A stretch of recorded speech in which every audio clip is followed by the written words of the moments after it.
The other side's argument, they would look and say, okay, back in 1948, as the war was going on, there was a group called the Stern Gang, Lehi, they called it in Hebrew. This was a straight-up terrorist organization that sent mail bombs to British officials in London, may have sent mail bombs to Harry Truman. There's some evidence that took place, although I've only seen it in two places. There was the guy who ran the mail room at the White House for 6 presidents wrote a memoir about what that was like, and he was there during Truman, and he said that they had received mail bombs addressed to Truman from this Zionist group. And then Harry Truman's daughter wrote in her memoir that had happened, but she might have been citing the other guy, so I don't know. But still, a hardcore group of people. They planted bombs in marketplaces that massacred hundreds of Palestinians. In 1948, a group of them went into a village called Deir Yassin and massacred everybody there. It was a My Lai massacre kind of thing. All the men were gone.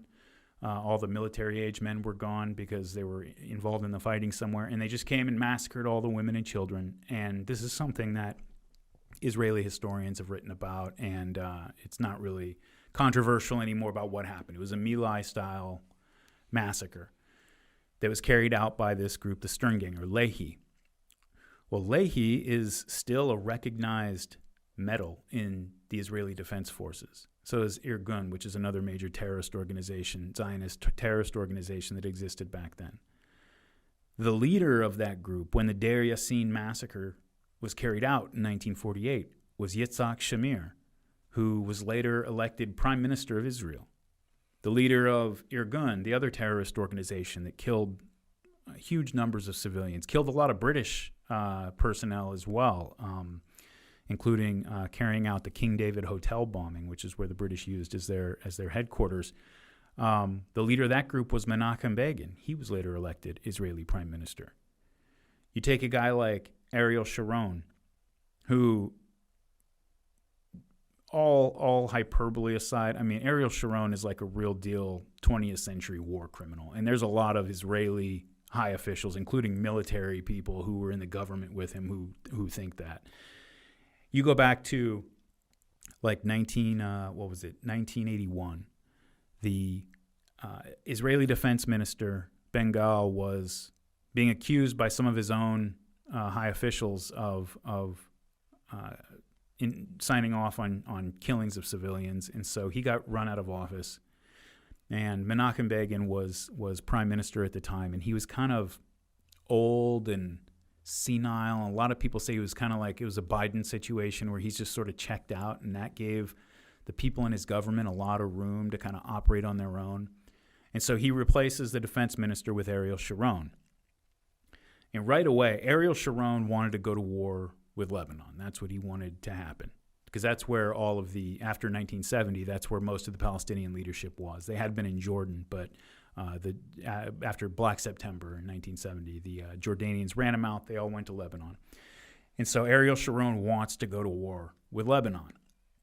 And he essentially works with IDF Northern Command and just goes rogue. He's literally working with IDF Northern Command and special operations groups up there. And Bergman writes about this in that book you gave me, Rise and Kill First, where they killed hundreds of civilians with car bombs, donkey bombs, other IEDs that they placed around that were built in Israeli special operations headquarters, or not the central headquarters in Tel Aviv, but up there in Northern Command. They were building these bombs, getting locals to, paying them to go plant them in areas with the specific goal. And again, there's enough high Israeli officials and military officials from that time who are critical of what Sharon was doing that we've kind of got the full story on it now, that his goal was to ignite a civil war between the Lebanese Christians, the Shiites, and the Palestinians. And so he would bomb the Shiites and the Christians and try to make it look like it was the Palestinians. He would bomb Palestinians, try to make it look like it was the Shiites or the Christians to get them going. And I mean, one car bomb killed 83 civilians, wounded another 300. A lot of the people who were killed were women who worked in a clothing factory that all burned to death. And there were hundreds and hundreds, minimum hundreds of people who were killed in these straightforward terrorist attacks, right? He gets his way, though. They do invade Lebanon after some things kick off. It was actually, this is a funny story, actually. Bergman writes how as all these terrorist attacks were going on, Arafat and his people had actually figured out what was happening, and they were putting out word on the street to the groups they controlled, don't take the bait. Like, they want to invade us. These are there to provoke us. Don't take the bait. And that worked for a while, but then this kind of lone Palestinian gunman up in London killed the Israeli ambassador as he was coming out of an event there in London. And then that became the reason that allowed, what is it? Casus Belli, yeah, for Israel. And so they went in and they invade Lebanon. And the entire time as the Lebanese war is progressing, Sharon is just straight up lying to Begin, the prime minister, and the rest of the government. He's like, okay, yeah, all I'm doing, establishing a security perimeter right here in like this little part of southern Lebanon. We just got to push these people out because they're launching, rockets or mortars at our troops. We're going to do that. And he would push out past that. And he'd say, well, now we have to, it was just a mission creep, but it was done very consciously. And so that they went all the way up to Beirut. When they were in control of Beirut,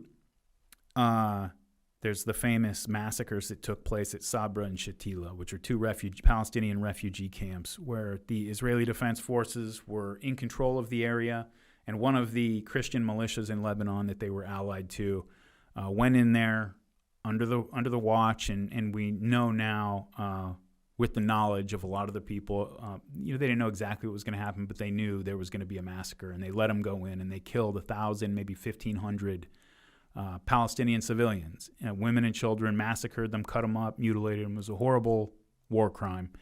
So that happens. They call Ariel Sharon the butcher of Beirut. Every Palestinian calls him that. All of these stories that most Americans don't know, that most Israeli kids don't learn about, every single Palestinian knows all of these stories and all the rest, right? And so they would look at it and be like, this guy, the butcher of Beirut, you elected him prime minister.